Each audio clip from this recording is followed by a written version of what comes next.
வணக்கம். பகுஜன் சமாஜ் கட்சியோட மாநில தலைவரும் வழக்கறிஞருமான ஆம்ஸ்ட்ராங் அவர்கள் நேற்றைய தினம் பச்சை படுகொலை செய்யப்பட்டிருக்காரு. நேற்று மாலை 6 மணி அளவில் பெரம்பூரில் இந்த கொடூரம் நிகழ்த்தப்பட்டிருக்கிறது. இந்த படுகொலை செய்தி, இந்த மரண செய்தி ஒட்டுமொத்த தமிழ்நாட்டையும் உலுக்கி போட்டிருக்கு, ஒரு பெரிய அதிர்ச்சியை உண்டு பண்ணியிருக்கு அப்படின்னு சொல்லலாம். தமிழ்நாட்டோட அத்தனை அரசியல் கட்சிகளின் தலைவர் பெருமக்களும் தனது கடும் கண்டனங்களை தெரிவிச்சிருக்காங்க. முதலமைச்சர் ஸ்டாலின் இரங்கலை தெரிவிச்சிருக்காரு. இந்திய அளவில் பார்க்குறப்ப பகுஜன் சமாஜ் கட்சியோட தேசிய தலைவராக இருக்கக்கூடிய மாயாவதி அம்மையார் அவர்கள் அவங்க தனது கண்டனங்களை தெரிவித்து முறையான நீதி விசாரணை தேவைங்கிறத வலியுறுத்தி தொண்டர்களை அமைதியாக இருக்கும்படி வேண்டியிருக்காங்க. அது மட்டும் இல்லாமல் நாளைய தினம் சென்னைக்கு உடலுக்கு மரியாதை செய்திருக்கிறாங்க. அதே போல் இந்தியாவோட எதிர்க்கட்சி தலைவராக இருக்கக்கூடிய ராகுல் காந்தி அவரும் இந்த மரணத்துக்கு தனது கண்டனங்களை வெளிப்படுத்தியிருக்காரு.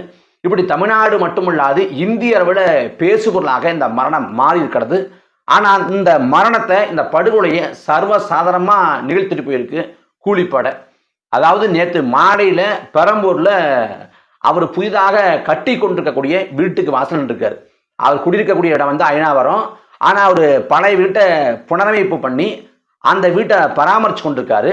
அதற்கான வேலைகளில் போய்கிட்டு இருக்கு. அதனால் அதை பார்வையிடுவதற்காக தினந்தோறும் போவது அவரோட வழக்கமாக இருந்திருக்கு. அப்படி பார்வையிட்டு கொண்டிருக்கிற வேலையில் அங்கே ஒரு பக்கத்தில் உணவகம் இருக்குது. அந்த உணவகம் ஒரு புகழ்பெற்ற உணவகம். அந்த உணவகத்திலையும் உணவெடுப்பதற்காக ஸ்விக்கி சொமாட்டோவை சேர்ந்த ஊழியர்கள் போகிறது வழக்கம். அதே போல் ஸ்விக்கி சொமாட்டோ ஊழியர் போலவே உடை அணிந்து கொண்டு ஒரு 3 பேர் அவரை நோட்டமிட்டு அவர் பெரிய அளவில் பாதுகாப்பு இல்லாமல் இருக்கார், எப்போதும் அவர் கையில் துப்பாக்கி வச்சுருப்பார்னு சொல்கிறாங்க. துப்பாக்கி அன்னைக்கு வைக்காமல் அவர் கார்லேயே வச்சு வந்துட்டார்.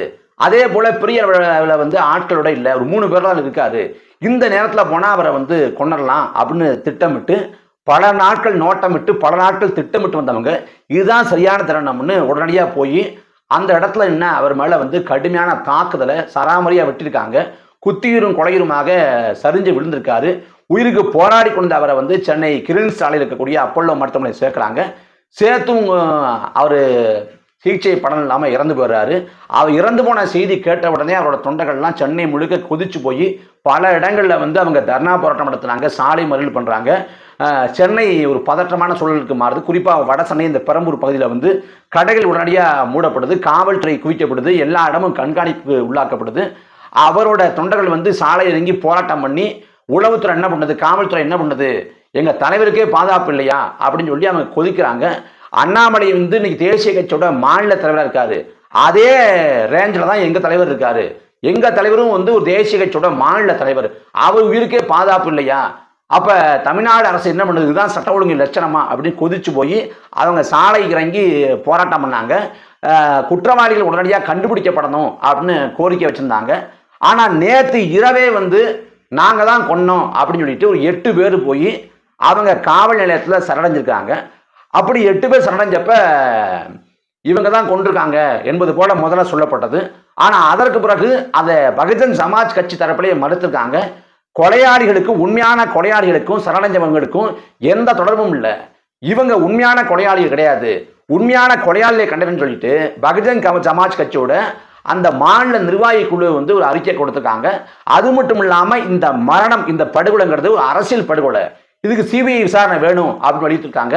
இந்த கருத்தை அடியுற்றிருப்பது போலவே அண்ணன் திருமாவளவன் அவங்க என்ன சொல்லியிருக்காங்கன்னா, இவங்க கொலையாளி கிடையாது, உண்மையான கொலையாளி வேற அப்படின்னு சொல்லியிருக்காங்க. அப்ப என்ன நடக்குது அப்படிங்கிற கேள்வியை எழுப்புது. அந்த சரணடைஞ்சதுல ஆற்காடு சுரேஷோட தம்பி புன்னை பாலுன்னு ஒருத்தர், அவர் நான் பழிக்கு பழி வாங்கும் விதமா அந்த கொலையை நிகழ்த்தணும், அவங்க ஆம்ஸ்ட்ராங் தரப்பு ஆட்களால் எங்களுக்கு உயிருக்கு அச்சுறுத்தல் இருந்துச்சு, அதனால எங்கள் அண்ணனோட பிறந்த நாள்லேயே அவர் கொன்னேன் அப்படின்னு சொல்லி அவங்க சொன்னதாக ஒரு செய்தி வருது. ஆனால் பகுஜன் சமாஜ் கட்சி தரப்பில், விடுதலை சிறுத்தைகள் தரப்பில் அண்ணன் திருமாவளவன்லாம் இல்லை, இந்த கொலைக்கு இவங்களுக்கு சம்மந்தமே இல்லை அப்படின்னு மறுத்திருக்காங்க. இப்போ இந்த சரணஞ்ச அந்த கூட்டம் செஞ்சாலோ, கும்பல் செஞ்சாலோ, இல்லை வேறொரு கும்பல் செஞ்சாலோ, யார் செஞ்சாலும் இந்த மரணம் ஏற்புடையதல்ல, சீர்மிக்க முடியாத ஒன்று தான். ஏன்னா முன்பே சொன்னது போல ஒரு பகுஜன் சமாஜ் கட்சிங்கிறது ஒரு தேசிய கட்சி. அம்மையார் மாயாவதி உத்தரப்பிரதேசத்தை 4 முறை ஆண்டிருக்காங்க. இன்னைக்கு பகுஜன் சமாஜ் கட்சி மாயாவதி இந்தியாவில் எந்த மாநிலத்தையும் ஆளாமல் இருக்கலாம், அவங்க எங்கேயும் அதிகாரம் இல்லாமல் இருக்கலாம். ஆனால் நாட்டை ஆண்ட ஒரு தேசிய கட்சி. அதே போல மாநில தலைவருங்கிறது மிகுந்த முக்கியத்துவம் வாய்ந்த பொறுப்பு. ஆம்ஸ்ட்ராங் அவர்கள் வகித்த பொறுப்பு. அது மட்டும் இல்லாமல் ஆம்ஸ்ட்ராங் அவர்கள் வந்து வடசென்னையில் மிக மிக எளிதாக அறியப்பட்ட ஒரு பிரபலமான முகம். ஆயிரக்கணக்கான வழக்கறிஞர்களை வந்து உருவாக்கி விட்டுருக்காரு, பல பேருக்கு வாழ்வளிச்சிருக்காரு, உதவி பண்ணியிருக்காரு. அம்பேத்கரிய கோட்பாடுகளில் வந்து மிக தீவிரமான பற்று கொண்டவர், பௌத்த சிந்தனைகளை பரப்பினவர், ஒடுக்கப்பட்ட மக்களுக்காக விளிம்புநிலை மக்களுக்காக போராடக்கூடியவர், களத்தை நிற்கக்கூடியவர், அவங்களுக்கு உதவி பண்ணக்கூடிய அடிப்படையில் அவருக்கு வந்து சென்னை முழுக்க தொண்டர்கள் அதிகம். நேற்று அந்த தொண்டர்கள்லாம் கொதிச்சு போய் கிடந்தாங்க. இன்னைக்கு காலையில் கூட ராஜீவ்காந்தி மருத்துவமனை அங்கே தான் அவர் உடல் வைக்கப்பட்டிருக்கு. அங்கே இதுக்கு வந்து சாலை மறியல் போராட்டம் பண்ணாங்கன்னு ஒட்டுமொத்த அந்த சென்னை சூழலே ஒரு பதற்றமாக மாறி இருக்கிறது. இதற்கு காரணம் வந்து அவர் வந்து அநீதியாக கொலை செய்யப்பட்டது தான். இது அடிப்படையாக வந்து இந்த மரணம் வந்து அந்த சம்பந்தப்பட்ட ஆற்காடு சுரேஷ் குழு செஞ்சிச்சா, அந்த கும்பல் செஞ்சிச்சா, வேற ஒருத்தர் செஞ்சாங்களா அப்படிங்கிற அந்த விசாரணைக்குள்ள போறதுக்கு முன்னாடி ஒரு மாநில தலைவருங்க, ஒரு தேசிய கட்சியோட ஒரு மாநில தலைவர், அறியப்பட்ட ஒரு முகம், ஊடகங்களை சந்திக்கக்கூடிய ஒரு முகம், மேடைகளில் பேசக்கூடிய முகம், அவர் சர்வசாதாரணமாக கொலை செய்யப்படுறாருன்னா இங்க உளவுத்துறையும் காவல்துறையும் என்ன செய்து கொண்டிருக்கு? அவங்களுக்கான வேலை என்ன? தமிழ்நாட்டில் வந்து சட்ட ஒழுங்கு இருக்காங்கிற கேள்வி எழுப்பணும். ஏன்னா கொலைகள் நடக்கிறத தாண்டி அரசியல் கொலை நடக்குது. இப்ப இந்த வாரத்தில் பார்க்குறப்ப அதிமுக பிரமுகர் ஒருத்தர் கொலை செய்யப்பட்டிருக்காரு, விசிக பிரமுகர் ஒருத்தர் கொலை செய்யப்பட்டிருக்காரு, காங்கிரஸோட மாவட்ட செயலர் வந்து எரிச்சு கொலை செய்யப்படுறாரு. இப்படி தொடர்ச்சியாக கொலைகள் அரங்கேற்றம் செய்யப்படுது, அரசியல் கொலைகள் நிகழுது, அப்புறம் மிகப்பெரிய கொலைகள் நிகழுது. நெல்லையை பார்த்தா நெல்லை பத்தி இது மாறி மாறி அங்கே கொலை நடக்குது, தீபக் ராஜா கொலை செய்யப்படுறாரு. இப்படி அங்கங்கே கொலைகள் வந்து வரிசையாக நடக்குது. அது மட்டும் இல்லாமல் ஒரு 10-15 நாளைக்கு முன்னாடி தான் நமக்கு கள்ளச்சாராய மரணங்கள், அந்த கள்ளச்சாராய மரணங்களில் 65க்கும் மேற்பட்டவங்க இறந்து போனாங்க. அந்த கள்ளச்சாராய மரணத்தை பொறுத்த வரைக்கும் திடீர்னு ராத்திரியில் பொருளை கொண்டாந்து வாங்கி கொண்டாந்து வச்சு காலையில் வந்து கள்ளச்சாரத்தை காய்ச்சி சாயங்காலம் குடிச்சிட்டு செத்து போகலை, தொடர்ச்சியாக நடந்து கொண்டே இருக்கு. ஆனால் காவல்துறையும் உளவுத்துறையும் தூங்கி கொண்டிருப்பதன் விளைவாக அந்த 60க்கும் மேற்பட்ட காவல் நிலைய மரணங்கள் இருந்துச்சு.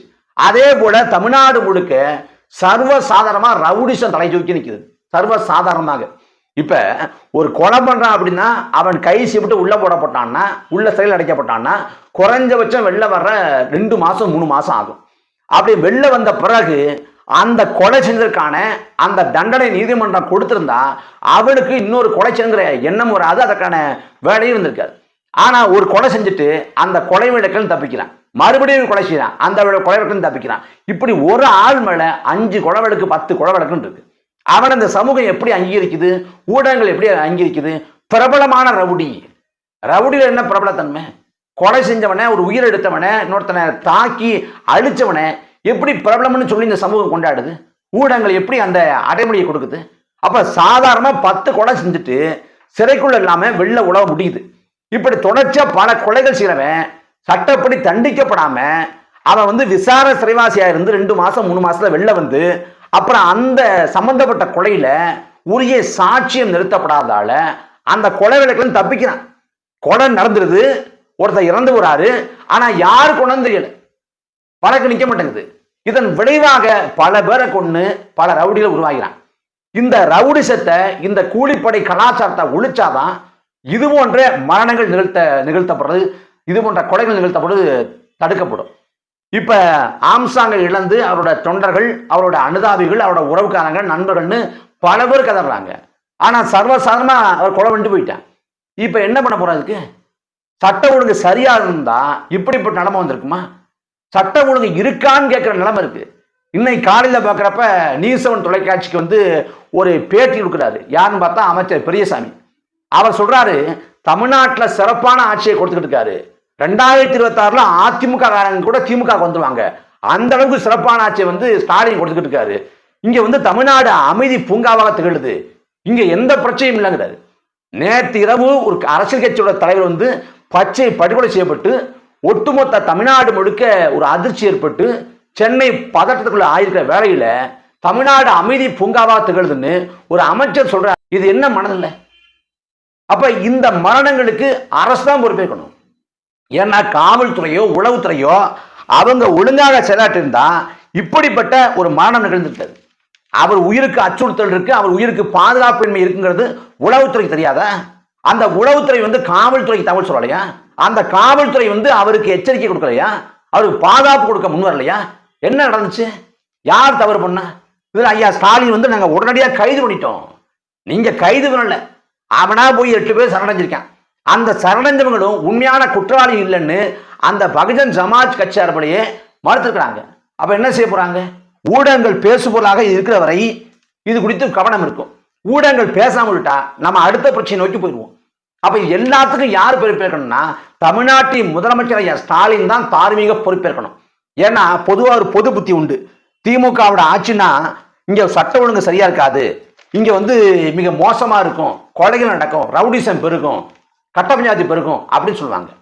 ஆனா அதை மெய்விப்பது போலவே திமுகவோட ஆட்சி காலத்துல அத்தனை கொலைகள் தமிழ்நாடு முழுக்க போதை பொருட்களோட புழக்கம்.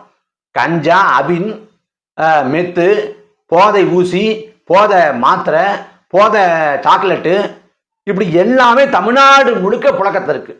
இந்த கள்ளச்சாரத்தில் வந்து கொத்து கொத்தா 60 பேர் செத்தது போல இந்த கஞ்சாவில், அபின்ல, இந்த மெத்துல, இந்த போதை ஊசியில சாகணும். செத்து போன பிறகுதான் அரசுக்கு விழிப்பு வரும். அப்படி ஏதாவது நிகழ்ந்தாதான் அரசுக்கு விழிப்பு வரும். அது வரைக்கும் கஞ்சாவை தொட மாட்டாங்க, அதை அப்படியே விட்டுச்சிருப்பாங்க. திடீர்னு கஞ்சாவில் ஒரு பேர்ல ஏற்பட்ட பிறகு திடீர்னு அரசு விழிப்பு வரும். உடனே அரசு நாங்க இரும்புக்காரன் கொண்டு ஒடுக்குவோம், நாங்க வந்து மாவட்ட ஆட்சியரை இடமாற்றம் பண்ணுவோம், அதிகாரிகளை பன்னிட்டு நீக்கம் செய்வோம் அப்படின்னு திடீர்னு கிளம்பும். இரும்புக்கரம் கொண்டு ஒடுக்கக்கூடிய ஐயா ஸ்டாலின் அவர்கள் காவல்துறை யார் கட்டுப்பாட்டில் விட்டுருக்காரு? காவல்துறை ஒழுங்கா செயலாற்றதா? எப்போதும் காண சகிக்காத அளவுக்கு மிகப்பெரிய சட்ட ஒழுங்கு சீர்கேடு. சொல்ல போனா 60 ஆண்டு கால இந்த திராவிட ஆட்சி காலத்துல இவ்வளவு மோசமான சட்ட ஒழுங்கு இருக்காதுன்னு சொல்ற அளவுக்கு மிக மோசமான சட்ட ஒழுங்கு சீர்கேட்டை தமிழ்நாடு சந்தித்துக் கொண்டு கிடந்தது. இப்ப ஆம்ஸ்டாங்கிற ஒடுக்கப்பட்ட மக்களுக்காக போராடிய தலைவர், ஒரு மாநில தலைவர் தலைநகரம் சென்னையிலேயே இப்படி கொலை செய்யப்பட்டார்னா அது வட இந்திய ஊடகத்திலும் பேசுபொருளாக மாறும். அப்ப என்ன ஆகும்? தமிழ்நாட்டில் வந்து அரசியல் கட்சியின் தலைவருக்கு பாதுகாப்பு இல்லை, ஒடுக்கப்பட்ட விளிமணி மக்களுக்காக போராடக்கூடிய தலைவருக்கு பாதுகாப்பு இல்லை அப்படின்னு பேசுபொருளாகுமா ஆகாதா? அப்ப அதை பத்தி ஐயா ஸ்டாலின் என்ன சொல்ல போறாரு? காலங்காலமா இந்த 3 ஆண்டு காலத்தை பார்க்குறப்ப இந்த ஆட்சியோட குறைகளை, குளறுபடிகளை எல்லாத்தையும் மூடி மறைச்சு யாரு பாதிக்கப்படுறாங்களோ அவங்களையே கொச்சப்படுத்துற வேலையைத்தான் இந்த திமுகவோட இணைய கூலிப்பட செய்யுது. அதுல ஆம்ஸ்டாங் வந்து அவர் கட்ட பஞ்சாயத்து பண்ணாரு, அவர் இதை பண்ணாரு, அதை பண்ணாருன்னு சம்பந்தப்பட்ட அவரையே கொலை செய்யப்பட்ட அவரையே கொச்சப்படுத்துகிற வேலையை செய்து கொண்டிருக்கிறது. அதுல ஆம்ஸ்டாங் வந்து ஒடுக்கப்பட்ட மக்களுக்காக, விளிமலை மக்களுக்காக போராடக்கூடிய ஒரு செயல்பாட்டாளராக இருந்திருக்காரு. பல பேருக்கு உதவி பண்ணி மனித நேயராக திகழ்ந்திருக்காரு. அம்பேத்கரிய சிந்தனைகளோடு, பௌத்த சிந்தனைகளோடு அவர் விளங்கியிருக்காரு. பல கட்சியின் தலைவர் பெருமக்களோடு நட்புறவு இருந்திருக்காரு. அவர் மரணத்துக்கு பிறகாக இயக்குனர் ரஞ்சித் வந்து கதறி அழக்கூடிய காட்சி நம்மளால பார்க்க முடியும். நடிகர் அண்ணன் தீனா அவர்கள் வந்து அங்க போய் அவர் அப்படி கண்காணி நிற்கக்கூடிய காட்சியை பார்க்க முடியுது. அப்ப எத்தனை பேரை வந்து அவரோட நற்பண்புகள் மூலமா சம்பாதிச்சிருக்காரு அப்படின்னு நம்மளால உணர்ந்து கொள்ள முடியுது. அப்ப இதுல வந்து அவர் மரணத்திற்கான உண்மையான காரணம் கண்டறியப்பட்டு உண்மையான குற்றவாளி கைது செய்யப்படணும். கைது செய்யப்பட்டு 3 மாசம் 6 மாசத்துல வெளில வரக்கூடாது. அவங்களுக்கு தண்டனை உறுதி செய்யப்படணும். அவன் வாழ்நாள்ல சிறையை விட்டு வெளில வரக்கூடாத அளவுக்கு தண்டனை உறுதி செய்யப்படணும். ஏன்னா திட்டமிட்டு இப்படி படுகொலை செய்யறவன் அவன் சமூகத்துக்கு என்னைக்கும் ஆபத்தான். அப்ப ஐயா ஸ்டாலின் அவர்கள் வந்து இரும்புக்காரன் கண்டு ஒடுக்குவன்னு பேச்ச சொல்லாம அந்த குற்றவாளிகளுக்கான தண்டனையை பெற்று தரணும்.